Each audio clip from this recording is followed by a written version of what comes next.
అందరికీ నమస్కారం.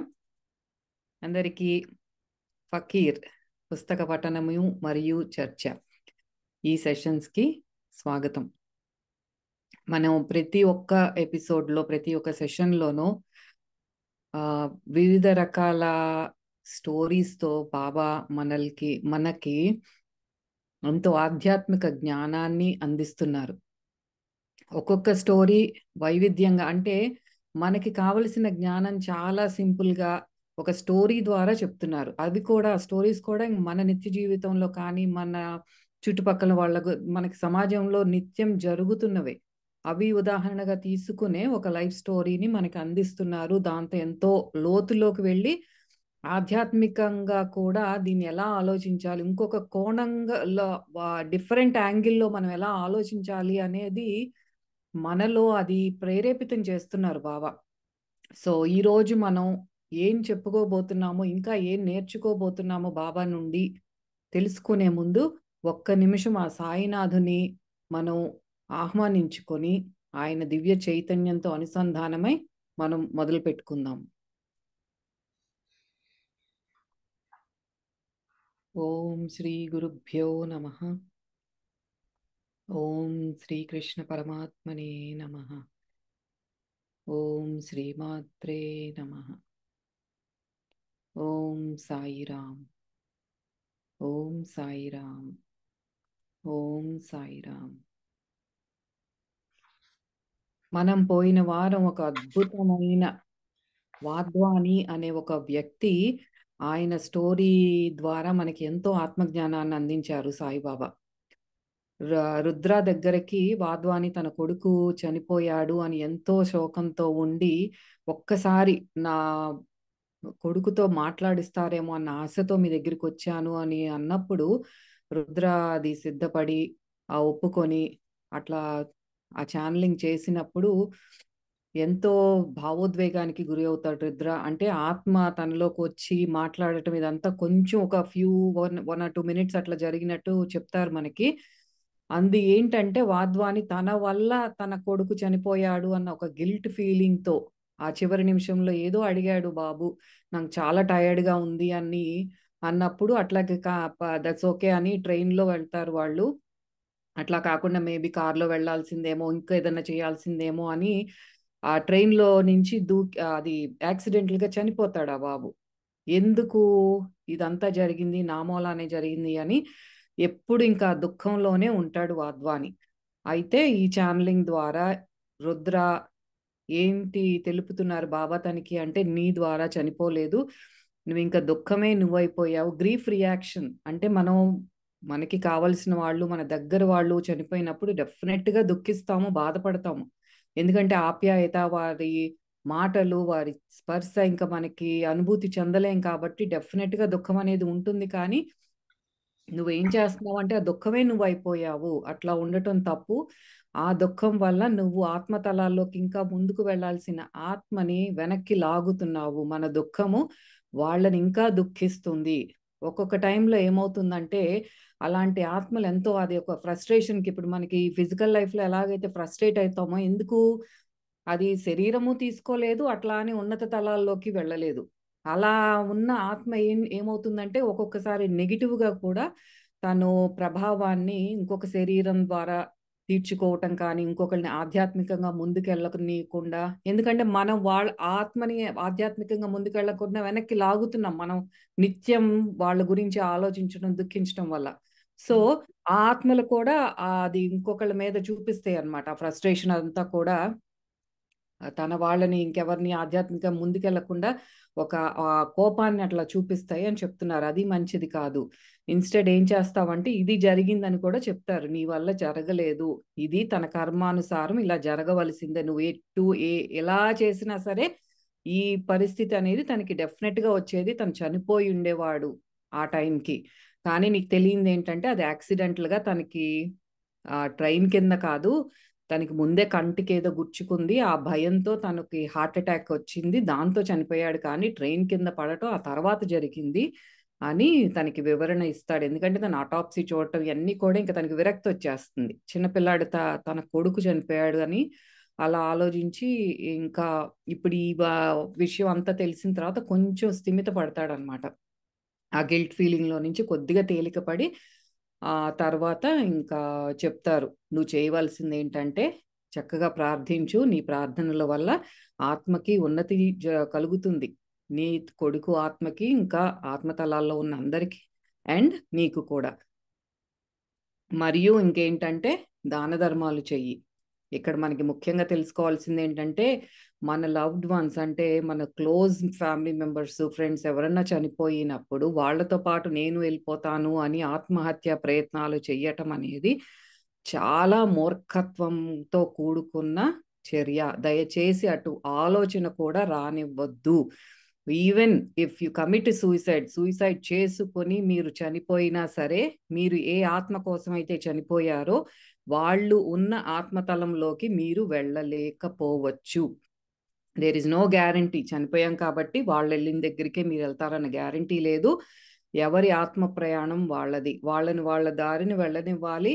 మనం ఇక్కడి భౌతిక జీవితంలో మనం ఏం చేయాలో అది చేసుకుంటూ వెళ్ళిపోయి, మనకి మరణం సంభవించినప్పుడు మనం కూడా ఆత్మతలాల్లోకి వెళ్తాం అంతే.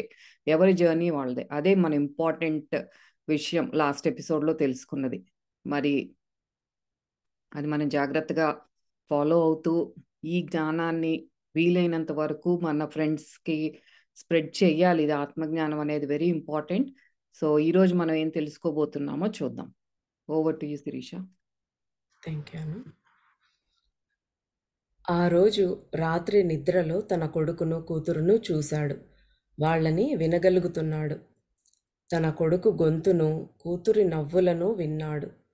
ఇదంతా రుద్ర గురించి చెప్తూ ఉన్నారు. వాళ్ళ ఒంటి నుండి వస్తోన్న పరిమళాన్ని వాసన చూస్తున్నాడు. వాళ్ళ వెచ్చదనాన్ని, వాళ్ళు పెడుతున్న ముద్దుల తడిని అనుభూతి చెందుతున్నాడు. వారి గుండె చప్పుళ్లను వినగలుగుతున్నాడు. నిద్రపోతున్న కన్నీళ్లు కారి అతని మెడ మీదకు వస్తూ ఉన్నాయి. ఆ నిద్రలో కూడా ఎన్నో ఏళ్ల ఎడబాటు తర్వాత పిల్లలను కలుసుకోవడం అన్నది నమ్మలేకుండా ఉన్నాడు. ఆ పిల్లలను పట్టుకుని హత్తుకోవడంలో అతని హృదయం మరింత పెద్దదైందా అనిపించింది. పిల్లల గురించే ఎప్పుడూ రుద్ర ఆలోచిస్తూ ఉంటాడు కాబట్టి అతనికి ఎక్కువగా పిల్లల గురించి కలలు వస్తూ ఉంటాయి. ఈసారి మాత్రం అది చాలా రియల్‌గా అనిపించిందనమాట. తను పిల్లలతో ఆడుకోవటం కానీ, వాళ్ళతో ఆ ముద్దులు కానీ, వాళ్ళ దగ్గరగా ఉండి వాళ్ళ బాడీ పరిమళం అంటే వాళ్ళని ఫీల్ అవ్వగలుగుతున్నాడు అన్ని రకాలుగా కూడా. యాస్ట్రల్‌గా ఇది జరుగుతుంది. తను వెళ్ళి వాళ్ళ పిల్లల్ని చూసుకొని వస్తూ ఉన్నాడనమాట.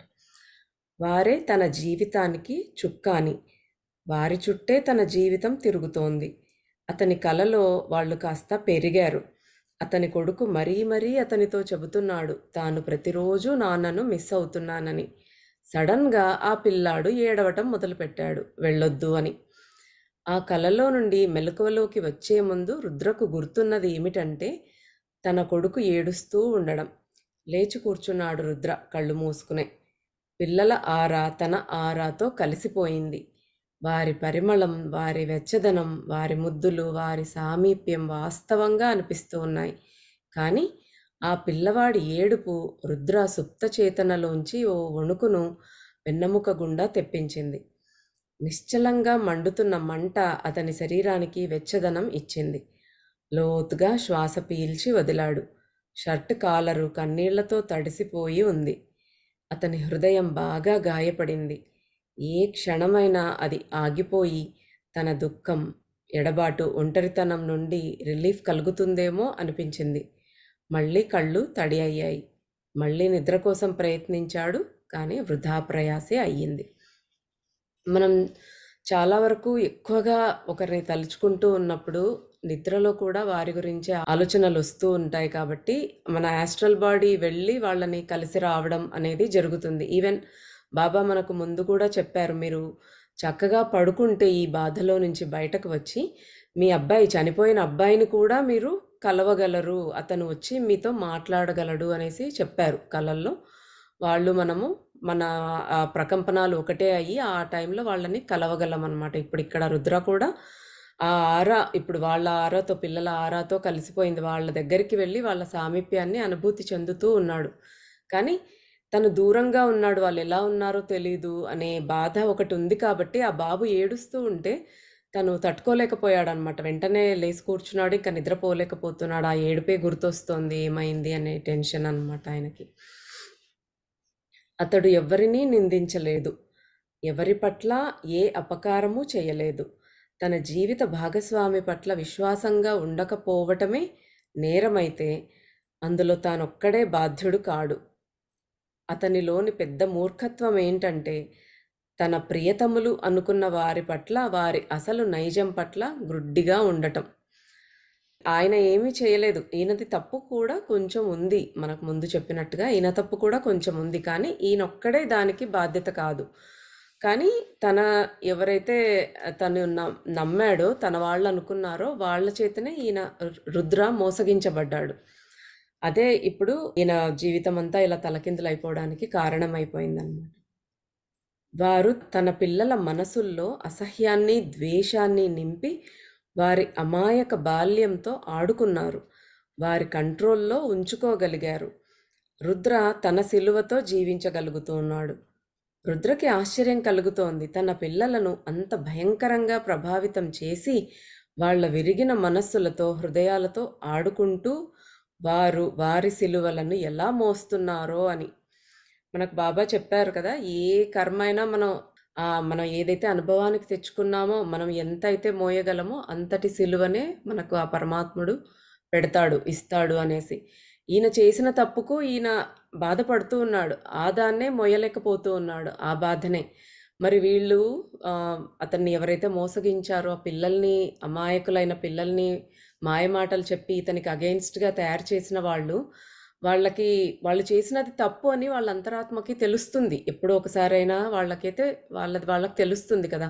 మరి అలాంటి తప్పు చేశాను అనే ఫీలింగ్ వాళ్ళు మోస్తూ ఉండాలి. పైకి ఈయనని ఏం చెప్తూ ఉన్నా ఈయనకు, వాళ్ళ తప్పైతే వాళ్ళకి అంతరాత్మకు తెలుసు కాబట్టి, ఆ బాధని వాళ్ళు మోయాలి. అది ఎలా మోస్తున్నారో వీళ్ళు, నేనిదే మోయలేకపోతున్నాను అనుకుంటున్నాడనమాట.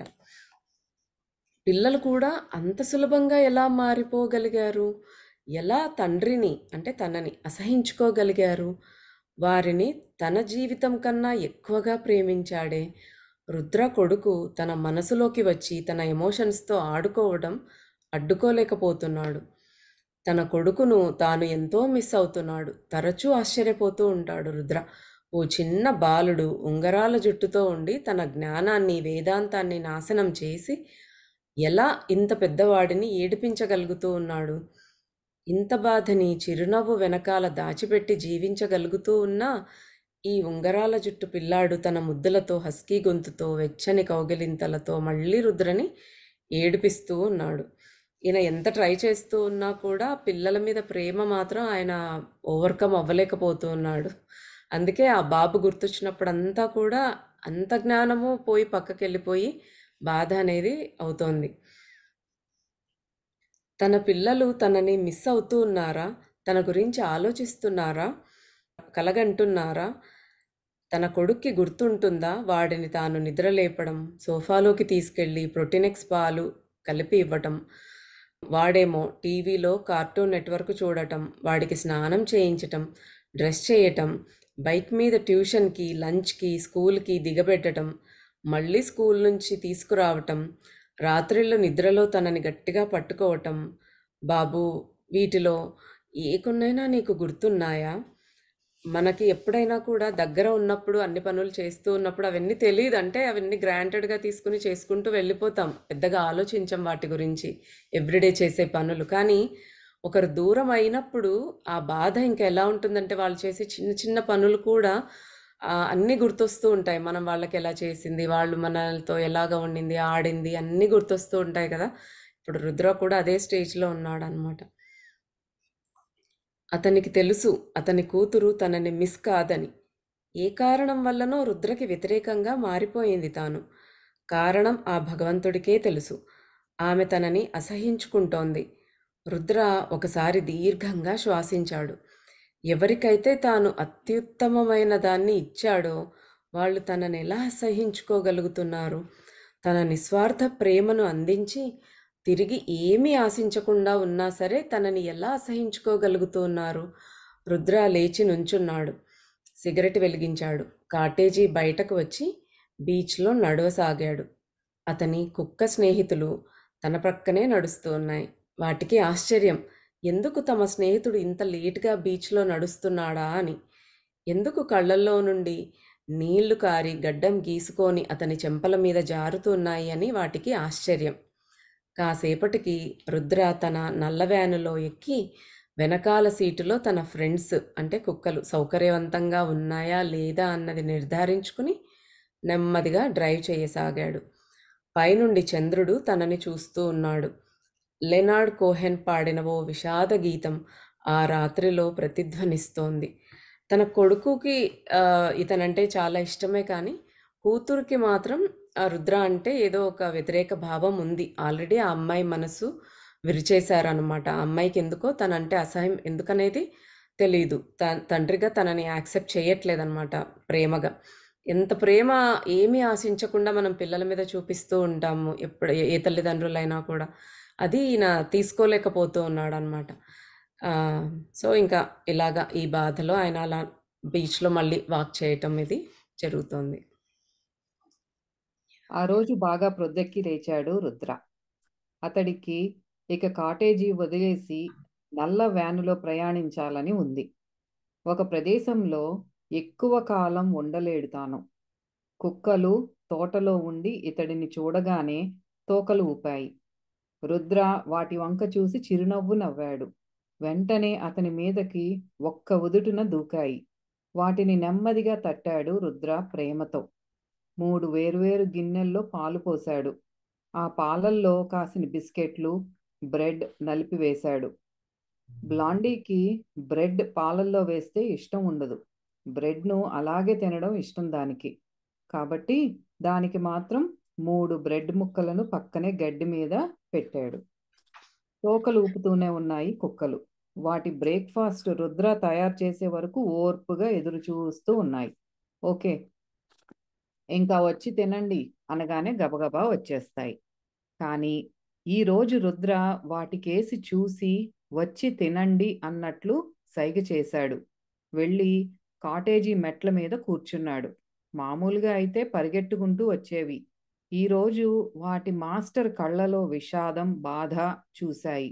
అవి కూడా నెమ్మదిగా బరువుగా పాలగిన్నెల వైపు నడిచాయి. బ్లాండీ రుద్ర వైపు చూసింది. రుద్ర మళ్ళీ ఓసారి నవ్వి తినమని చెప్పాకే గిన్నెలో మూతి పెట్టింది.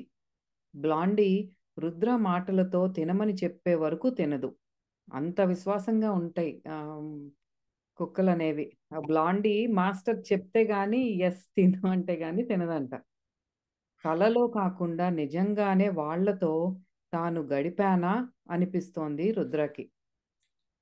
ఓ రోజంతా ఏదో ట్రాన్స్లో ఉన్నట్టు గడిచిపోయింది. అదృష్టవశాత్తు ఆ రోజు ఛానలింగ్కి ఎవరూ రాలేదు. బాబా ఎక్కడికి వెళ్ళినట్టు? దాదాపు నెల అయింది మాయమై. తాను ఆ జ్ఞానిని, ఆ సాధువును, అతని సామీప్యాన్ని, ప్రేమగా చూసే ఆ కళ్ళని ఎంతో మిస్ అవుతున్నాడు. బాబా మాటలతో రుద్ర చిన్నపిల్లాడిలా నవ్వేవాడు. ఆ రాత్రే మళ్ళీ రుద్ర తన నల్ల వ్యాన్లోకి వెళ్ళాడు. తలుపులు తెరిచిపెట్టి అందులో పడుకున్నాడు. తన 3 స్నేహితులు అతనికి కొన్ని అడుగులు దూరంలో గడ్డిలో ఉండి అతడిని మధ్య మధ్యలో చూస్తూ ఉన్నాయి. నీకు మేమున్నాము, నువ్వు ఒంటరివాడివి కావు అని చెప్తున్నాయా అని అనిపిస్తోంది.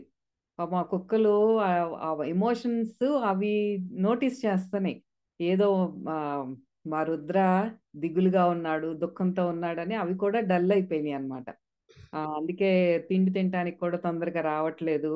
అంత హుషారు లేదు వాటిలో కూడా. మధ్య మధ్యలో రుద్రాన్ని చూసుకుంటూ ఉన్నాయి అన్నమాట ఎలా ఉన్నాడు అని. వాటి వెనకాల ఇసుక, ఆపై అలలు, సముద్రం పాడే జోలపాట తన కోసమా? లేక ప్రపంచాన్ని తన వెండి వెలుగులో జలకాలాడిస్తున్న చంద్రుడి కోసమా? 3 రోజుల తర్వాత మళ్ళీ ఛానలింగ్ కోసం తిరిగి వచ్చాడు రుద్ర.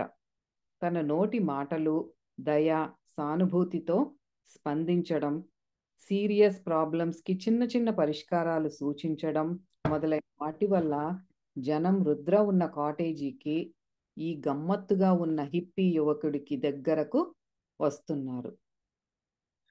అంతే కదా! ఎంత పెద్ద ప్రాబ్లమ్ అయినా సరే అన్నీ అంటే మీ లైఫ్‌లో ఇది జరుగుతోంది. అన్నీ చెప్తున్నారు. దాంతో వినేవాళ్ళకి నమ్మకం వస్తోంది. నమ్మకం వచ్చింది కాబట్టి ఏదైతే బాబా రుద్ర ద్వారా ఒక చిన్నది దాన ధర్మాలు చేయమంటున్నారు. మీరు చేసే పని మీద మీరు దృష్టి పెట్టండి అంటున్నారు. చిన్న ప్రార్థన ఇప్పుడు అగ్నితో ధ్యానం కానీ ఇవన్నీ కూడా చిన్న చిన్నవి చెప్తున్నారు. సో, అదేంటి అదొక ట్రస్ట్ క్రియేట్ అయిందనమాట. ఓకే.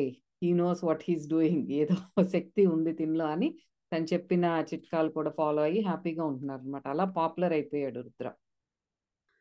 రుద్ర కన్నీళ్లు బాబా పాదాలు తడుపుతున్నాయి. దయచేసి నన్ను వదిలిపెట్టొద్దు బాబా, నాకేమీ అక్కర్లేదు. మానవ సంబంధాలు వద్దు, మనశ్శాంతి వద్దు, స్వర్గం కూడా వద్దు. నువ్వుంటే చాలు. నన్ను వదిలి వెళ్ళొద్దు బాబా, కన్నీళ్లతో ప్రాధేయపడ్డాడు రుద్ర. బాబా రుద్ర తల నిమురుతున్నారు. నేనెక్కడికి వెళ్ళగలను నువ్వు నన్ను వద్దనుకుంటే తప్ప? ఏ హృదయం నన్ను పిలుస్తుందో అక్కడ నేను ఎప్పుడూ ఉంటాను. నా పిల్లలను నేను ఎప్పుడూ వదలను. వాళ్ళు నన్ను మర్చిపోయినా సరే. సో మన బాబా వచ్చేశారు. వచ్చేసాక ఇంకా రుద్ర ఇంకా వద్దు, నాకు ఏమీ వద్దు, నువ్వు ఇక్కడే ఉండు అనేసి అడుగుతున్నాడు. కానీ బాబా చెప్తున్నారు, నువ్వు వద్దనుకుంటే తప్ప నేను ఎక్కడికి వెళ్ళగలను, ఎక్కడికి వెళ్ళలేను, నేను ఇక్కడే నీతోనే ఎల్లప్పుడూ ఉన్నానని చెప్తున్నారు బాబా. నీవు నా సామీప్యాన్ని అనుభూతి చెందాలంటే అబ్బాయి, నువ్వు అన్ని వేళలా నన్ను గుర్తుంచుకోవాలి. ఇంతే నేను అడిగేది. కానీ అబ్బాయి, నువ్వెప్పుడూ నాతోనే ఉన్నావు. ప్రతి భోజనము నేను నీతో చేస్తున్నాను. ఎప్పుడూ ముందుగా నాకే భోజనం పెడతావు కదా. నేను నీతో కలిసి అన్ని సూర్యోదయాలు, సూర్యాస్తమయాలు చూశాను బాబా అన్నాడు. బాబాని మనం చేయాల్సిందంతా మనం గుర్తుపెట్టుకోవడం ఆయనని. ఆయన ఎప్పుడూ మనతోనే ఉంటాడు. జస్ట్ ఆయనను తలుచుకుంటే చాలు. ఆయన ఎప్పుడూ మన దగ్గరే ఉంటారనమాట. ఏ హృదయం పిలుస్తుందా అని వాళ్ళు ఎదురు చూస్తూ ఉంటారు. వాళ్ళు వెంటనే కనెక్ట్ అయిపోతారు. మనమే పిలవం వాళ్ళని. ఈ మీడియంషిప్, ఛానలింగ్ లాంటి బరువైన ఆధ్యాత్మిక బాధ్యత నాకు వద్దు బాబా. నువ్వు భౌతికంగా, ఆధ్యాత్మికంగా నా దగ్గర ఉంటే చాలు ప్రాధేయపడ్డాడు రుద్ర. అబ్బాయి, భౌతికంగా, ఆధ్యాత్మికంగా చూడటానికి ఎవరికైనా కళ్ళు ఉండాలి. చాలాసార్లు భగవంతుడు చెబుతాడు చూడమని, కానీ నిర్లక్ష్యం చేస్తారు మనుషులు. జీవితం చాలా గమ్మత్తయింది. నువ్వు భ్రమలలో ఇరుక్కుపోకు. భగవంతుని మీద, గురువు మీద మరింత దృష్టిని ఉంచు. నువ్వు గురువు లేదా భగవంతుని సామీప్యాన్ని అనుభూతి చెందుతావు. శిష్యుల సమీపంలో వాళ్ళు ఉండి తీరాల్సిందే. అది వాళ్ళకి తప్పనిసరి. నేను భౌతికంగా నీ దగ్గర కొన్ని రోజులు ఉంటాను. హీలింగ్ విషయంలో నీకు కొన్ని సంగతులు చెప్పాలి. అలాగే టీ చేయడంలో కూడా పురాతన విజ్ఞానాన్ని నీకు అందించాలి. ఇది మాత్రం నీవు బాబా అని పిలిచే ఈ ముసలాయనకి తలకు మించిన పనే. హహహ నవ్వాడు బాబా. బాబా చెప్తూ ఉన్నారు, నువ్వు తలుచుకుంటూ ఉంటే చాలు, నువ్వు గురువు మీదే దృష్టిని ఉంచి ఆయన ఎప్పుడు నీ దగ్గరే ఉంటాడు. అంతేకాకుండా బాబా ఇంకా కొద్ది రోజులు ఉంటానని చెప్తున్నాడు. తనతో ఉండి తనకు అన్నీ నేర్పిస్తారట. అంటే ఇంకా ఈ ఛానలింగ్కి ఏవేవి అవసరమో, ఏ రకంగా జాగ్రత్తగా ఉండాలో చెప్తారేమో బాబా. ఇద్దరు టీతో పాటు ఎవరో తనకి అర్పించిన కుకీస్ను తిన్నారు. కిచెన్ అంతా ప్రపంచం నలుమూలల నుండి వచ్చిన వస్తువులతో నిండిపోయి ఉంది. కొందరు పువ్వులు ఇస్తారు, నూనెనిస్తారు, అగరబత్తీలు తెస్తారు, సిగార్స్ తెస్తారు, కుకీస్ ఇస్తారు, కొందరు డబ్బు ఇస్తారు. అన్నీ ముందు బాబా ఫోటో ముందు పెడతాడు రుద్ర. ఇప్పుడు అవన్నీ బాబాకు చూపించాడు. బాబా నవ్వారు. నా పొగాకు ఎక్కడుంది అడిగాడు బాబా. రుద్ర లేచి బాబా కోసం ఉంచిన సిగార్లు, పొగాకు ఇచ్చాడు. బాబా చిన్న పిల్లాడిలా అన్నింటినీ చూసి మళ్ళీ రుద్రకే తిరిగి ఇచ్చేశాడు. బాబా చెప్పారు కదా, నువ్వైతే ఏమీ అడగకు, వాళ్ళు ప్రేమతో ఏదైనా ఇస్తే తీసుకొని. అక్కడ ఒక టేబుల్ బాబా ఫోటో పెట్టారు. ఎవరైనా ఏదైనా ఇవ్వాలి అనుకుంటే అక్కడ పెట్టేసి వెళ్ళిపోతారనమాట. అలాగే ఎన్నో వస్తువులు వీళ్ళకి ఇస్తూ ఉన్నారు రుద్రకి. నీవు నా ముందు ఏవి పెడుతున్నావో వాటిని నేను అందుకుని నిన్ను ఆశీర్వదిస్తూనే ఉన్నాను. నీ ఆహారం, నీ ఆనందం, నీ బాధ, నీ సందేహాలు అన్నీ నాతో పంచుకో. నీ భ్రమలు, నీ ప్రేమ నీ విశ్రాంతి లేకపోవటం ఇవన్నీ కూడా నాతో పంచుకో. దేని నుండి కూడా నన్ను దూరం చేయొద్దు. నేనే నువ్వు, నువ్వే నేను అబ్బాయి. నేను సూర్యోదయాన్ని, సూర్యాస్తమయాన్ని కూడా. నేనే అగ్నిని, కాంతిని, అది ఇచ్చే వెచ్చదనాన్ని. నన్ను ఎప్పుడూ పదార్థం నుండి, మనస్సు నుండి వేరు చెయ్యకు. నేనే అన్నీ, నేనే అంతా. అన్నీ నావే. జీసస్‌లో, జొరాస్టర్‌లో, రాముడిలో, మెహర్ బాబాలో, కాళీలోనూ నేను ఉన్నాను. వాళ్ళు నాలో ఉన్నట్టుగానే మేమంతా ఒక్కటే. ఒక్కదానిలోనే ఉన్నాం. మూర్ఖులు మమ్మల్ని వేర్వేరుగా చూస్తారు. తెలివిగా ఉండు. అలల్ని సముద్రం నుండి వేరు చేయగలవా? మంట నుండి కాంతి వేరు కాగలదా? పండు విత్తనం నుండి వస్తుంది. తిరిగి మరిన్ని విత్తనాలను మరిన్ని పండ్ల కోసం ఇస్తుంది. ప్రకృతి ఎప్పుడూ దేన్ని వేరుగా చూడదు. మానవ జాతే మూర్ఖంగా వేరు చేసి అర్థం పర్థం లేని ఆధిక్యాన్ని నిలుపుకోవాలని చూస్తుంది. రా, అలా కాసేపు నీ ముగ్గురు స్నేహితులతో కలిసి నడుద్దాం చెప్పడం ఆపారు బాబా. బాబా చెప్తూ ఉన్నారు ఎంత చక్కగా. నువ్వు ఈ టీ కానీ ఫుడ్ కానీ నా ముందు పెడతావో అవి నేను స్వీకరిస్తున్నాను. కేవలం అవే కాదు, అన్ని రకాలుగా అంటే నీ సంతోషమైనా, బాధ అయినా, నీ ప్రేమనైనా, ఏ ఎమోషన్ అయినా నీకు ఏది అనిపిస్తే, నీలో ఏది ఉంటే అది నాకు అర్పించు. అంటే ఎల్లప్పుడూ నన్ను గుర్తుపెట్టుకో. నీలోనే నేను ఉన్నాను. నీలోనే కాదు అంతటా ఉన్నాను. అన్నీ నేనే అనేసి చెప్తున్నారు. అంటే బాబా చరిత్రలో కూడా మనం చూస్తూ ఉంటాం. అందరి అంటే కుక్క అయినా, మనిషి అయినా, ఏదైనా అందరిలో ఉండే ఆత్మను నేనే అనేసి చెప్తూ ఉంటారు బాబా. అంటే అన్నిట్లో ఉన్న ఆత్మ ఒక్కటే. ఇప్పుడు మనకు బంగారం ఉంటుంది.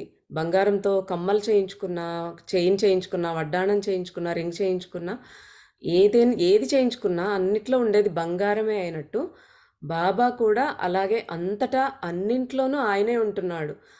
ఆయన అంతటా ఒక్కటే. అంటే వన్నెస్ అనేది చూస్తున్నారు. కానీ మనం వేరు చేసి ద్వంద్వత్వంతో చూస్తూ ఉన్నామనమాట.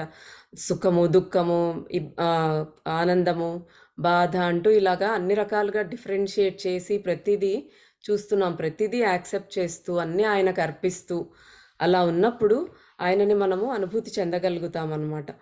అదే చెప్తున్నారు బాబా మనకి. మూర్ఖులు మమ్మల్ని వేర్వేరుగా చూస్తారు. అందరము ఒక్కటే. అందరిలో ఉండే భగవంతుడు. అంటే ఆ భగవంతుడు అన్నిట్లోనూ ఒకటే. ఏ పేరుతో పిలిచినా ఆ పరమాత్మ ఒక్కటే. ఇప్పుడు త్రిమూర్తులు అన్నా కూడా ఒకే పరమాత్మ తత్వమే. సృష్టి చేస్తూ ఉన్నప్పుడు బ్రహ్మగా, పోషిస్తూ ఉన్నప్పుడు విష్ణువుగా, లయం చేస్తూ శివుడిగా మనకు కనపడతారు. కానీ వాళ్ళంతా ఒక్కటే. అంతా పవర్ అంతా, ఎనర్జీ అంతా ఒక్కటే అన్నట్టుగా చెప్తూ ఉన్నారనమాట బాబా. ఇది మనం బాగా గుర్తుపెట్టుకోవాలి. వన్నెస్ అనేది మనం ప్రాక్టీస్ చేయటం. బాబా రబ్దా ఇదే సిరీస్ లో రుజ్వే బరూచాస్ బుక్ రబ్దా అని ఉంది. అది కూడా ఇలాగే ఒక అతని ఆ చనిపోవటం చనిపోయే అతను వెంటిలేటర్ మీద ఉన్న అతనికి బాబా మాట్లాడటం ఇదంతా జరుగుతుంది. అందులో చెప్తారు బాబా, నేను అసలు వచ్చిందే వన్నెస్ టీచ్ చేయటానికి. అందరూ ఏకత్వము అంటే ముస్లిమ్స్ ఖురాన్ చదువుకున్నా, హిందువులు శాస్త్ర గ్రంథాలు ఏదైనా చదువుకున్నా అందరూ చెప్పేది ఒకటే.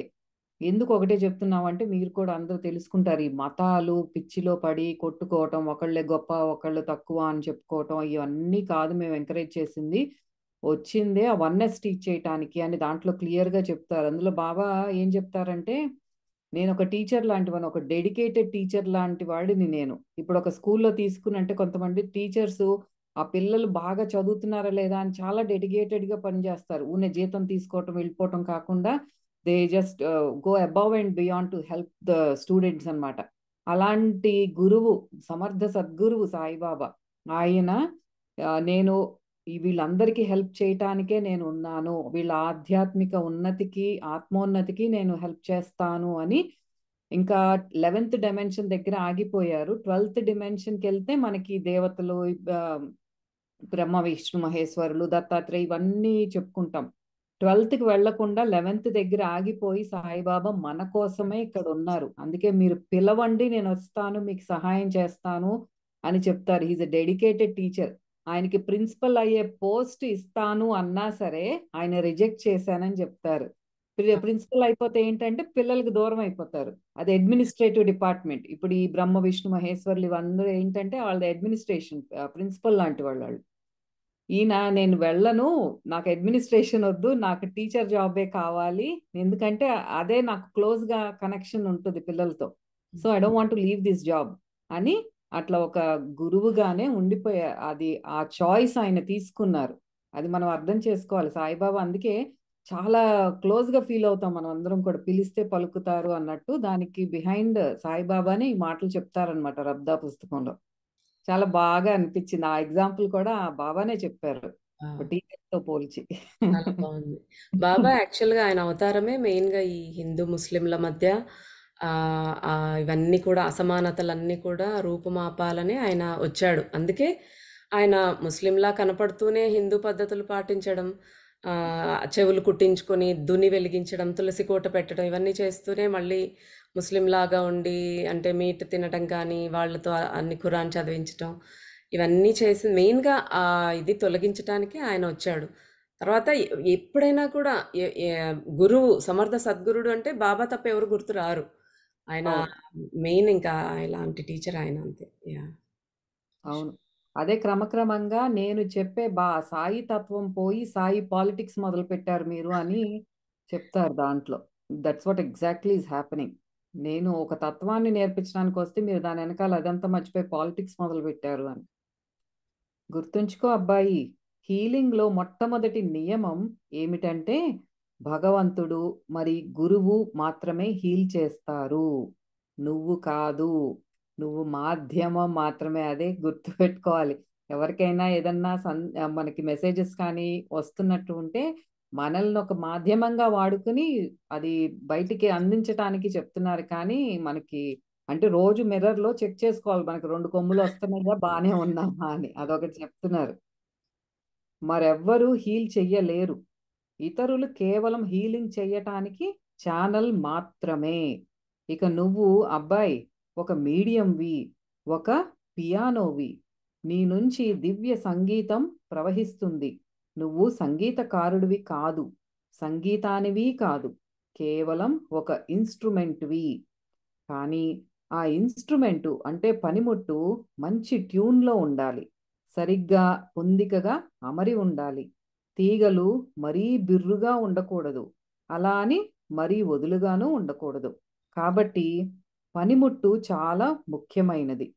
సంగీతకారుడు ఎంత నైపుణ్యం గలవాడైనా, సంగీతం ఎంత మెలోడియస్‌గా ఉన్నా, ఇన్‌స్ట్రుమెంట్ సరిగ్గా లేకపోతే ఆ సంగీతం వినసొంపుగా ఉండదు.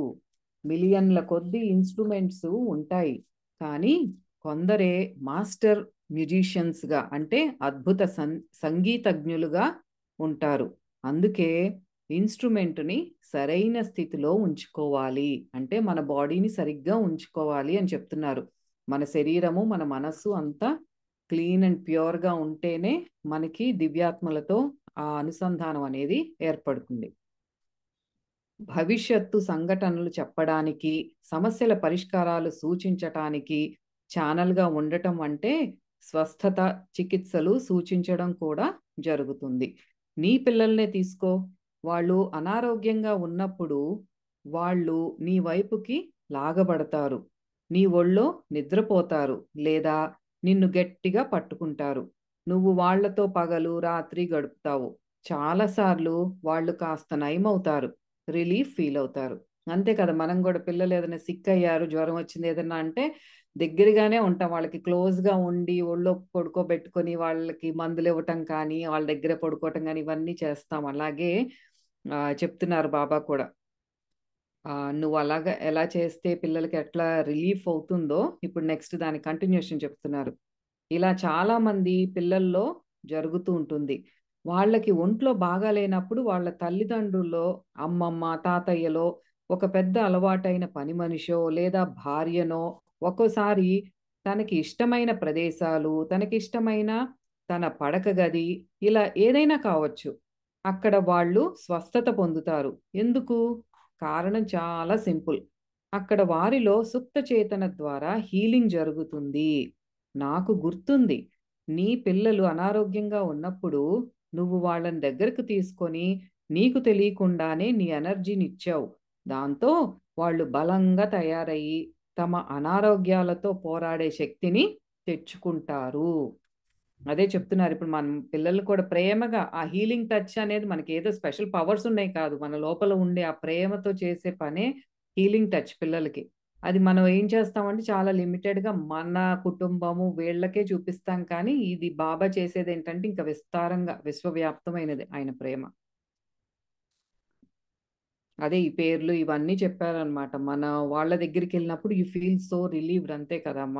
మన మన సొంత ఇంట్లో మన గదిలో అలవాటైన గదిలో అక్కడే తొందరగా హీల్ అవుతారు అని చెప్తున్నారు.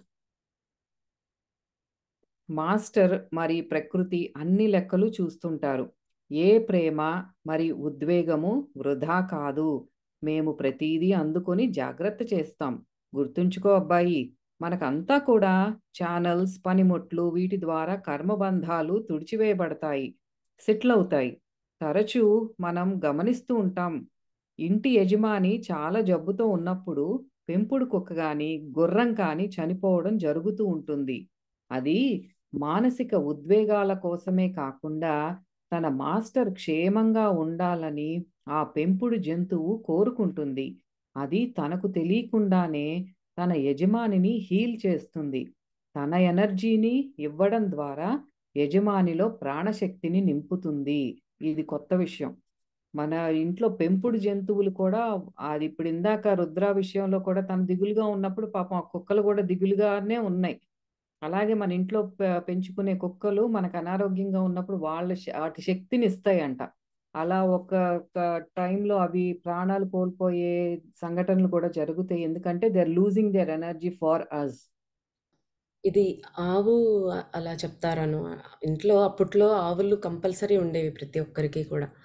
ఆ యజమాని చూసినప్పుడు దాని దగ్గరికి వచ్చినప్పుడు అది గ్రహించగలుగుతుందంట. మనలో ఏదైనా అనారోగ్యం కానీ, ఏదైనా బాధ కానీ ఉన్నప్పుడు ఆ బాధని, ఆ అనారోగ్యాన్ని తొలగించటానికి అది మేత మేయటానికి వెళ్ళినప్పుడు దానికి తగ్గట్టుగా అవసరమైన మూలికలు, ఆ గడ్డిని అది తింటుందంట.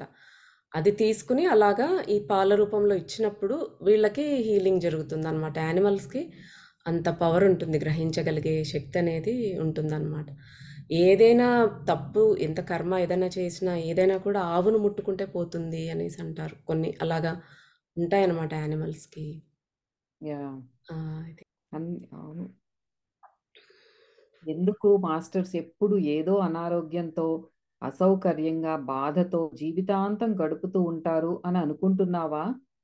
ఏ మాస్టర్ గురించి అయినా సరే వారి శిష్యులనడుగు.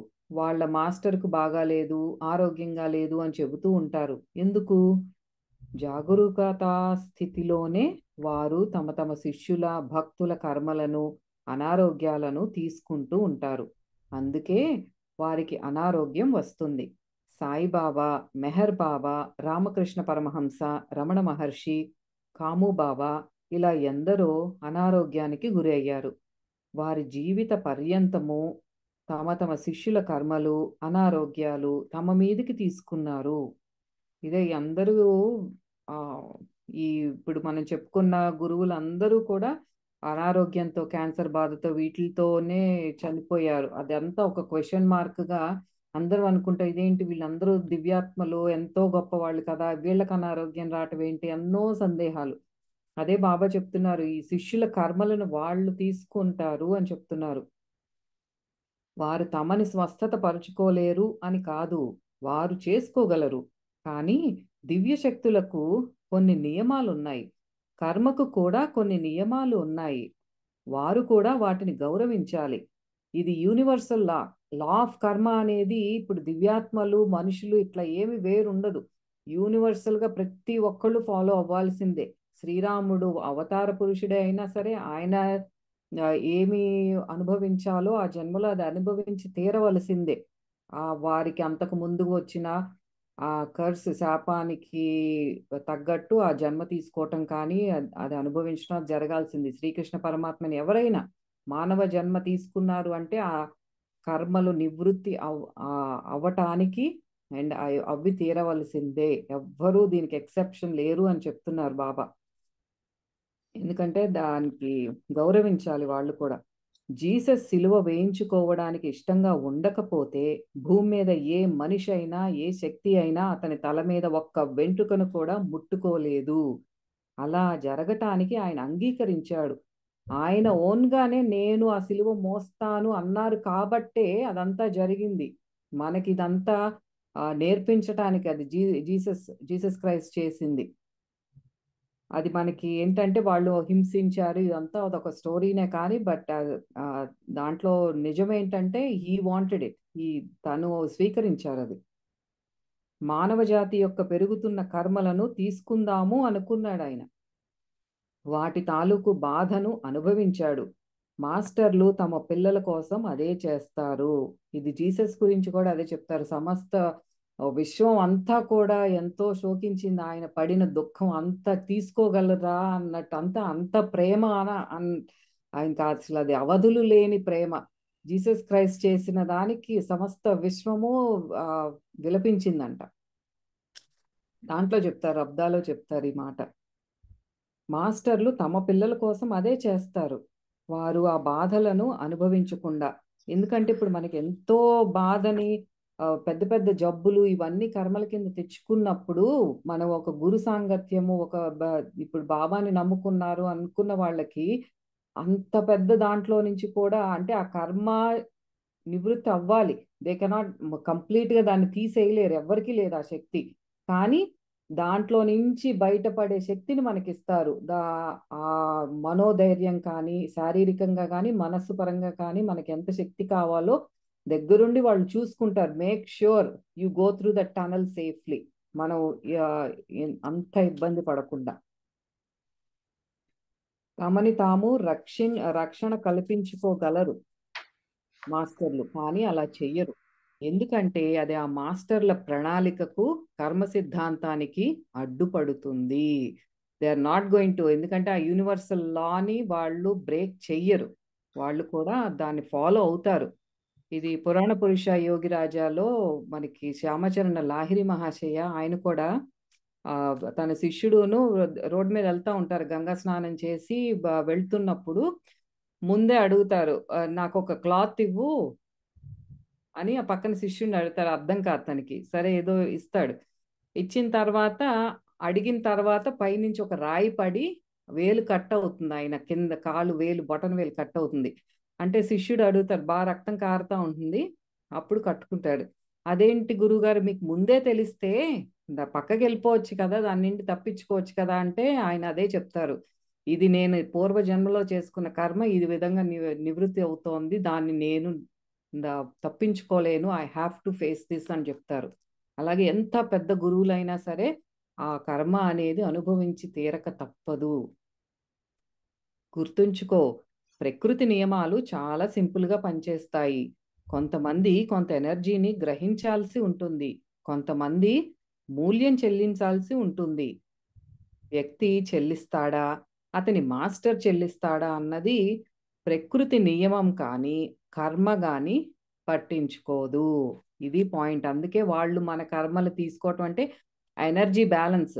ఇప్పుడు ఒక ఎనర్జీ మనం ఇంకొక జన్మలో మనం ఎంతో ఉద్వేగంతో ఏదో పని చేసాం, అక్కడ ఒక ఎనర్జీ అది ఒక నెగిటివ్ ఎనర్జీని మనం క్రియేట్ చేసినప్పుడు ఆ బ్యాలెన్సింగ్ యాక్ట్ అనేది మనకి ఈ జన్మలో జరగాల్సి ఉంది అన్నప్పుడు ఈ ఎనర్జీని మనం అది బ్యాలెన్స్ చేస్తున్నామా లేకపోతే నా హోంవర్క్ మా గురువు గారు చేస్తున్నారా అనేది డజంట్ మ్యాటర్. అది హోంవర్క్ జరిగిందా లేదా అనేది కావాలి అంతే. అది చెప్తున్నారు. స్వస్థత పరచడంలో బాధ అనారోగ్యం విషయాలలో కూడా ఇదే వర్తిస్తుంది.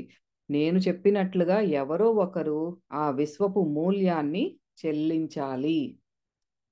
విశ్వంలో ఎక్కడా ఫ్రీ మీల్స్ అంటే ఉచిత భోజనం లేదు. గురువులు మాస్టర్స్ లేక స్వస్థత పరిచే హీలర్లు ఎనర్జీతో కర్మతో పనిచేసేటప్పుడు ఎవరో ఒకరు వాళ్ళ పనులకు మూల్యం చెల్లించాల్సి ఉంటుంది.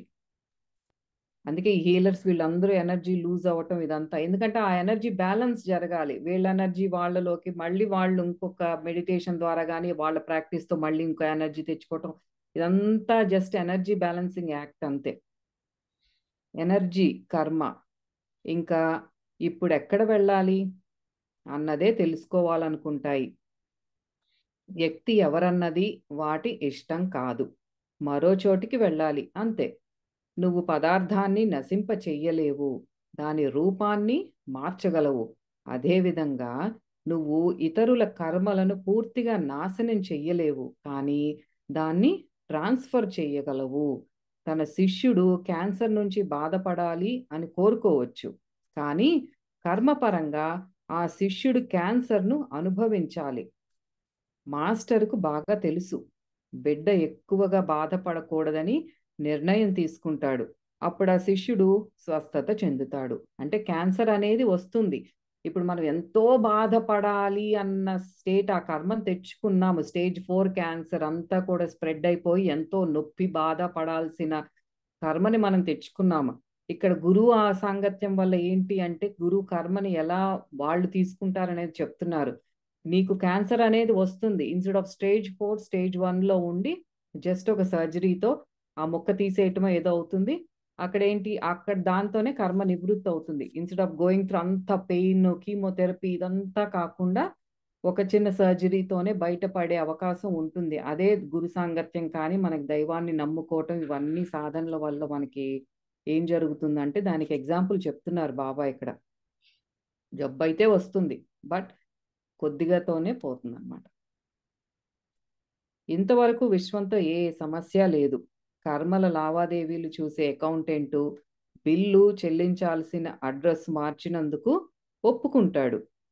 ఎవరో ఒకరు బిల్ అంటే మూల్యం చెల్లించాలి అంతే. అంటే ఇప్పుడు మనకి రెస్టారెంట్కి వెళ్తే నేను తిన్నాను, నా హస్బెండ్ బిల్లు కడతారు కదా, అట్లాగే ఇక్కడ అదే చెప్తున్నారు అనమాట. నువ్వు ఆ మూల్యం చెల్లించాలి. బిల్లు ఎవరు కడతారనేది విశ్వానికి అక్కర్లేదు. అదే చెప్తున్నారు. ఆ క్యాన్సర్ ఎనర్జీ ఆ వ్యక్తి నుంచి తొలగించబడిన ఆ ఎనర్జీ ఇంకా అలాగే ఉంటుంది. అలా అది కర్మల విశ్వంలో తేలియాడుతూ ఉండలేదు. దానికి ఓ మంచి ముగింపు అంటే కాలిపోవడం కావాలి. అప్పుడు ఆ ఎనర్జీ ఆటోమేటిక్గా ఎవరైతే తన పని పూర్తి కాకుండా అడ్డు తగిలారో వారి వైపు లాగబడుతుంది. ఎందుకంటే ఇప్పుడు ఇంత ఎనర్జీని బాబా ఏం చేశారు, చిన్న ఎనర్జీగా చేశారు. కానీ ఇదంతా బ్యాలెన్స్ ఏదైతే ఉందో అది ఎవరైతే మనల్ని కాపాడుతున్నారో వాళ్ళ వైపుకి అట్రాక్ట్ అవుతుంది. అది అంటే బాబా ఆ కర్మలను అలా తీసుకుంటున్నారు. ఇప్పుడు జీసస్ క్రైస్ట్ కానీ ఆయన చేసిన పనే అది. ఆ అందరి కర్మలని ఆయన తీసుకుని వెళ్ళారు. హీ సక్ట్ ఎవ్రీబడీస్ ఆ కర్మ యొక్క నెగిటివ్ ఎనర్జీని తీసుకుని ఆయన వెళ్ళారు అనమాట. అదే చెప్తున్నారు బాబా. అది పూర్తిగా దహించబడదు. మనకి జబ్బు వచ్చినంత మాత్రం అది క్లోజ్ అయిపోదు. ఆ రిమైనింగ్ బ్యాలెన్స్ గురువుకి వెళ్తుంది. ఆ ఎనర్జీ ఆటోమేటిక్గా ఎవరైతే తన పని పూర్తి కాకుండా అడ్డు తగిలారో వారి వైపు లాగబడుతుంది. దానికో ఇల్లు కావాలి. తనకు ఇల్లు లేకుండా చేసిన వారి వైపు అది లాగబడుతుంది. అలా మాస్టర్లో ఛానల్లో ఉండిపోతుంది. అది ఆ ఎనర్జీ అట్లా అట్రాక్ట్ అవుతుంది. ఇప్పుడు ఆ మాస్టర్ ఆ మిగిలిపోయిన కర్మలను, బాధను అనుభవించాల్సి ఉంటుంది. కానీ అతని ఆధ్యాత్మిక శక్తిని బట్టి ఆ ఎనర్జీ తాలూకు శేషాన్ని తక్కువ కాలంలో పోగొట్టుకుంటారు. తక్కువ కాలమే ఆ కర్మల ఎనర్జీలతో ఉంటాడు కాబట్టి బాధ చాలా ఎక్కువగా ఉంటుంది. ఇదంతా ఒక్క శిష్యుడి కర్మకు సంబంధించినదే. ఇప్పుడు ఒక్క శిష్యుడికే వాళ్ళంతా అది లోపలికి లాక్కుంటున్నారంటే కొన్ని వేల మంది ప్రార్థిస్తాము, కొన్ని లక్షలు. అది ఒక్కసారి ఊహించుకోవటానికే భయంగా అనిపిస్తుంది. అంత తీసుకుంటారంటే దాని వెనక ఎంత ప్రేమ ఉంటే అదంతా చేస్తారు. ఒక్కసారి మనం గమనించుకోవాలి. మాస్టర్కు వేలు లేదా మిలియన్ల కొద్దీ కర్మల యొక్క ఎనర్జీలు ఉంటాయి. దీనివల్ల మాస్టర్ ఆరోగ్యం క్షీణిస్తూ ఉంటుంది. అయినా మాస్టర్ శిష్యుల కర్మలతో పనిచేస్తూనే ఉంటాడు. అందుకే గురువు దేవుడి కన్నా ముందు స్థానంలో ఉంటాడు. అది చూసారు ఎంత మంచి మాట. గురువు దేవుడి కన్నా ముందు స్థానంలో ఉంటారు. ఎందుకంటే అదే ఇందాక చెప్పాను కదా, ఆయన బాబానే చెప్పారు అది, నేను నా బిడ్డల్ని కాపాడుకుంటాను అని. దేవుడు ఎవరి పట్ల పక్షపాత ధోరణి ప్రదర్శించడు, గురువు అడిగితే తప్ప. గురువు కొందరి కర్మలు అంటే ఒక బెస్ట్ స్టూడెంట్ అవుతే రికమెండేషన్ లెటర్ అన్నమాట గురువు ద్వారా. ఇట్స్ ఓకే, ఆయన వదిలేసేయండి అన్నట్టు గురువు రికమెండేషన్ లెటర్ పెట్టారు. అంటే భగవంతుడికి నువ్వా నేనా ఇదే ఏం వ్యత్యాసం లేదు. కానీ అక్కడ ఏంటంటే మధ్యలో భగవంతుడికిను మనకి మధ్యలో గురువు నిలబడతాడనమాట. దేవుడు ఎవరి పట్ల పక్షపాత ధోరణి ప్రదర్శించాడు. గురువు అడిగితే తప్ప. గురువు కొందరి కర్మలను మార్చాలి అని అనుకుంటే దేవుడు ఒప్పుకుంటాడు. గురువు తల్లి వంటివాడు. తన శిష్యుల కోసం, వారి సంతోషాల కోసం, శాంతి కోసం ఆ నియమాలను సడలింపజేస్తాడు. కొద్దిగా రికమెండేషన్ కొంచెం లిబరల్ చేయండి, ఇలా కొద్దిగా మంచి దారిలోనే వెళ్తున్నారు, కొంచెం అంత టఫ్ గా కాకుండా కొద్దిగా లూజ్ చేయండి అని చెప్తారంట గురువు. కానీ వాటికి ఆ గురువు ఎంతో మూల్యాన్ని చెల్లిస్తాడు. ఎవ్వరూ దాన్ని ఊహించలేరు. గుర్తుంచుకో, హీలర్స్ అంటూ ఎవ్వరూ లేరు. దేవుడు మరి గురువు మాత్రమే హీలర్లు. మిగతా వాళ్ళు హీలింగ్ కోసం ఉన్న ఛానల్స్. నిన్ను ఎప్పుడు హీలర్ అని చెప్పుకోకు. హీలింగ్ కోసం ఉన్న ఛానల్ని అని చెప్పుకో. అది కరెక్ట్ వర్బేజ్ మనం వాడవలసింది. ఇప్పుడు బయట ప్రపంచంలో చూస్తే ఈ హీలింగ్ చేసేస్తాం, ఆ హీలింగ్ చేసేస్తాం, మా ప్రొఫెషన్ హీలర్స్ అని చెప్పుకుంటారు కదా. ఇది ప్రతి ఒక్కళ్ళు అది వినాల్సిన మాట ఏంటంటే, don't use that word I'm a healer అని మాట వాడుకోవద్దు. ఆ హీలింగ్ ని మీ ద్వారా జరుపుతున్నారు అని చెప్పుకో అంతే. ఒక ఛానల్వి నువ్వు అని చెప్పుకో అంతే అని చెప్తున్నారు. బాబా బాబానే కాదు, ప్రతి గురువు కూడా మనకి ఎలా ఉండాలి అనేది బాబానే చూపిస్తూ ఉన్నారనమాట. చాలా రోజుల తర్వాత, నెల రోజుల తర్వాత రుద్ర దగ్గరికి మళ్ళీ బాబా వచ్చాడు. రుద్రకు ఆయన మీడియంషిప్ చేస్తూ ఉన్నాడు కాబట్టి, ఛానల్గా వర్క్ చేస్తున్నాడు కాబట్టి, మరిన్ని విషయాలు ఆయనకి నేర్పించటానికని బాబా మళ్ళీ వచ్చారనమాట కొద్ది రోజుల కోసం.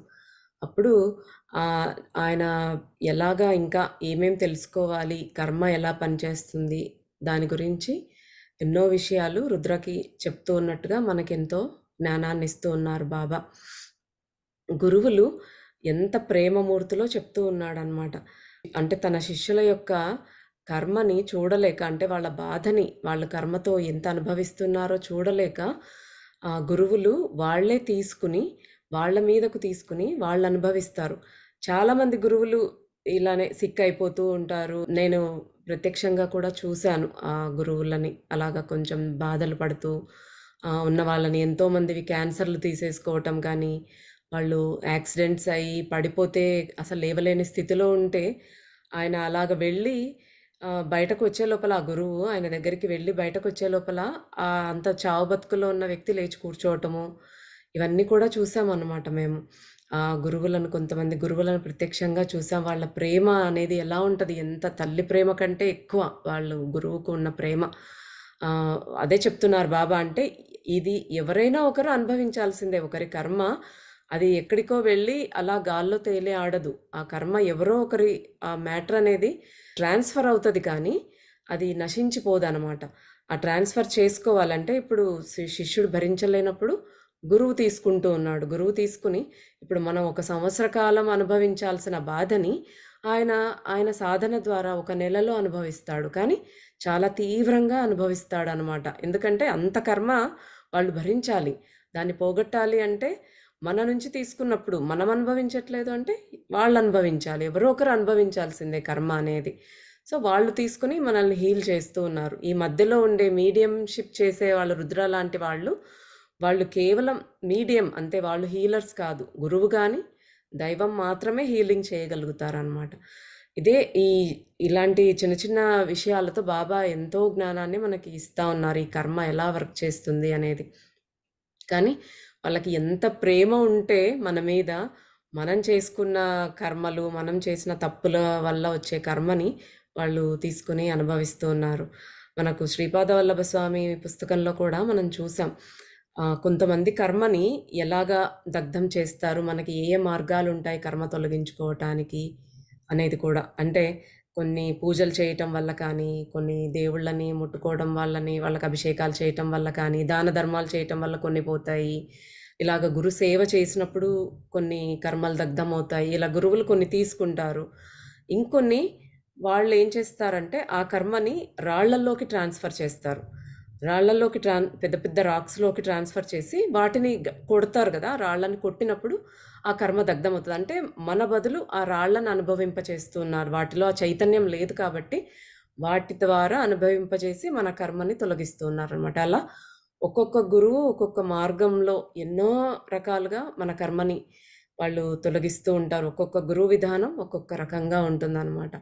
కానీ అందరూ కూడా గురువులందరూ కూడా కరుణామూర్తులు, ప్రేమమూర్తులు. వాళ్ళకి వాళ్ళ స్వార్థం అంటూ ఉండదు. వాళ్ళు మనం తలుచుకుంటే చాలు మన దగ్గర ఉండిపోయి, బాబా ఎన్ని సార్లు చెప్పారు ఈరోజే.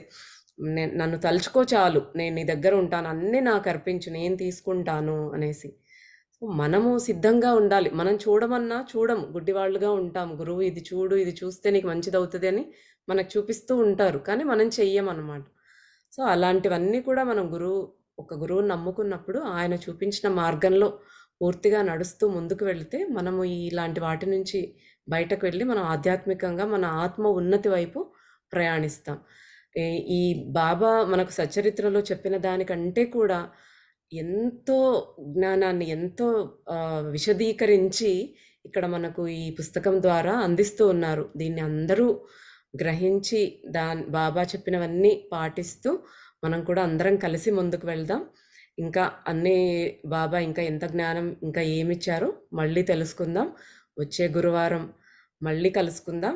రుద్రకి ఇంకా ఏమి చెప్పారు, ఇంకా ఏ రకంగా గురువు శిష్యుల మధ్య ఉంటుంది సంబంధం అనేది కానీ, ఇంకా ఏమేం నేర్చుకోవాలి హీలర్ అనేది కానీ అవన్నీ మళ్ళీ చెప్పబోతున్నారు. అన్నీ కూడా వచ్చే గురువారం చూద్దాం.